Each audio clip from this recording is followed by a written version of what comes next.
So what's going on, guys? DIY Dan here again, and this is another episode of Day to Day Around the House. In this video, I'm going to be going over two different style of can crushers that I have.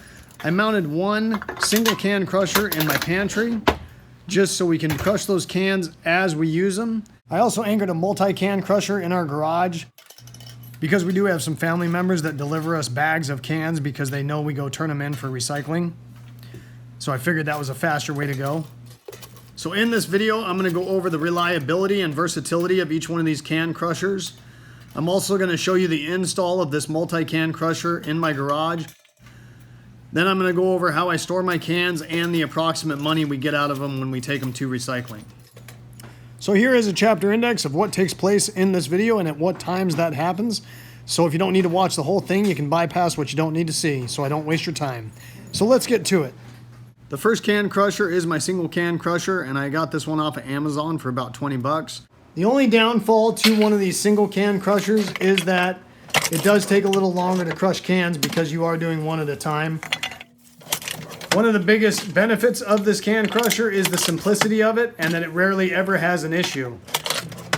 Another benefit to this style of can crusher is it will handle a wide variety of can sizes up to 16 ounces. I did put this Mike's Hard Lemonade in there, and it's a 23.5. It would not fit, but basically any can that's up to 7 inches tall will not be a problem. Whereas most of your multi-can crushers will only handle a standard 12-ounce soda can.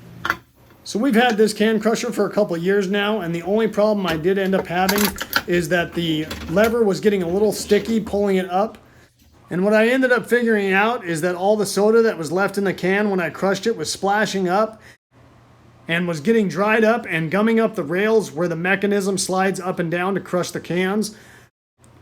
Once I cleaned those rails out with a multi-purpose cleaner, that can crusher worked good as new again.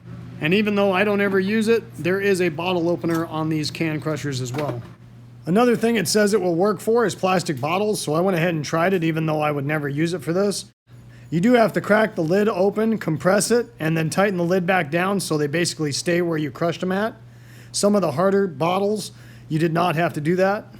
I mounted this single can crusher directly in my pantry where we keep our cans, and that way when you finish drinking a can, you just crush it real quick and throw it in the bin and it's ready to go. You do want to make sure you anchor these can crushers to a stud in the wall.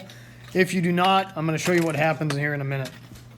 One other quick side note, guys, is as you're placing the can in these can crushers, if you use your thumb to just indent the can a little bit, it makes it so you don't have to pull on that lever nearly as much because it creates a weak spot where the can starts to crush. Right here, I'm actually crushing all the oddball can sizes that we end up getting from different family members in bags that will not fit in my multi-can crusher out in the garage. So if you're looking for a reliable can crusher that's not going to give you any issues and can handle a wide variety of can sizes, a single can crusher like this is a good way to go. The only thing I'd recommend if you are going to go with this style of can crusher is make sure that in the description it does say what size cans it will handle. I believe most of these single can crushers will handle a 16-ounce can, but it is worth looking before placing the order. So now I'm going to go over the install and review of the multi-can crusher that I got. Now keep in mind, I did not get this new. I got it from a family member that was moving out of their house and didn't want to take it to their new place. When I first installed this can crusher, I did have a couple issues with it, and I'm going to go over what they were and how I rectified them. Now because this is a multi-can crusher, there is more moving parts. There's two working mechanisms here. One that actually crushes the can, and another one that has to hold the can above the one being crushed so it doesn't get in the way. So more moving parts and more things that have to work together is going to reduce the reliability standpoint. And the fact of these multi-can crushers don't usually accept multiple sized cans does reduce the amount of versatility they have. Now the one I got was not available on Amazon, but I did find it online for 40 bucks. I also did a search on Amazon for multi-can crushers, and a couple different ones came up. These all have the same concept as far as how they crush the cans and how they hold them. They're just a little different in design depending on the brand. So originally I had the single can crusher anchored out here in the garage, but it actually pulled out of the wall. And that was because I only used drywall anchors to secure that. So I ended up moving that one into the pantry and mounting it on a stud, and then I anchored the multi-can crusher in the same place. Those drywall anchors can hold a lot of weight straight up and down, but they cannot handle very much leverage. Right here I'm using my density stud finder to find the studs in the wall. If you don't have one of these, I highly recommend getting one if you're hanging stuff up around your house. Since the studs were either too close to the door or too far away where I wanted to put the can crusher, I ended up getting a board that was painted that was wide enough to reach both of those studs, and then anchored that board to those studs with 4 screws on each side, and then I was able to anchor the can crusher to that board. Plus, that board helped protect my drywall from the residual fluid that gets splashed out of the cans when they get crushed, because in this design can crusher, the cans sit horizontally. And this holds especially true if you have certain family members like I do that don't really like to fully empty their can and throw it in the bin. Another thing to keep in mind with this style of can crusher, if you'll notice how long of an extension I've got on my drill in order to tighten these screws down on that can crusher. I was able to tighten those down most of the way before installing the can crusher, so a pretty long regular screwdriver would have worked to finish tightening those down as well.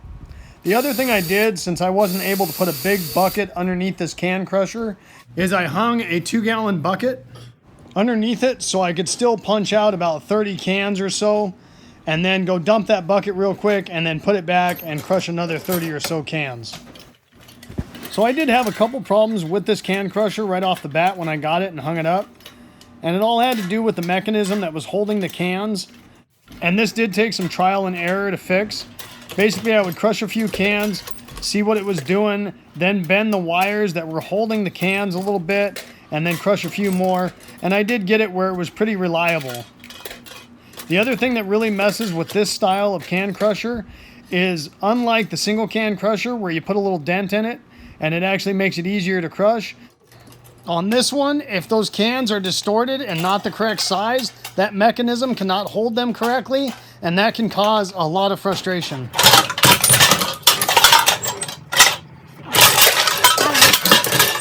What in the fuck?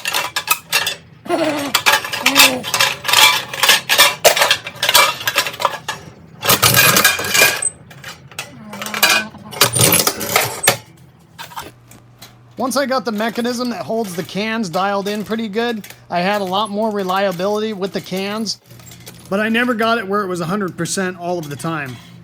The other thing I had happen is there is a spot or a slot for you to reach down and slide the can in. I tended just to drop them in, and I did have some fall out the side. And the other issue I had is some of the cans, when they crushed, would get stuck and not fall out the bottom.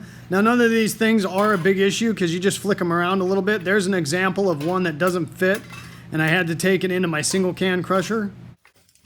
Overall, I do think this is much faster than the single can crusher if it's working well. However, if those cans are distorted in any way, this thing's probably going to make you want to rip it off the wall and throw it in the trash can. Now, we actually store our cans in these extra garbage cans that we've accumulated over the years. And that way we can get a large quantity of cans before actually taking them in to recycle them. I also store them in this recycling bin that I actually found on the side of the road one day.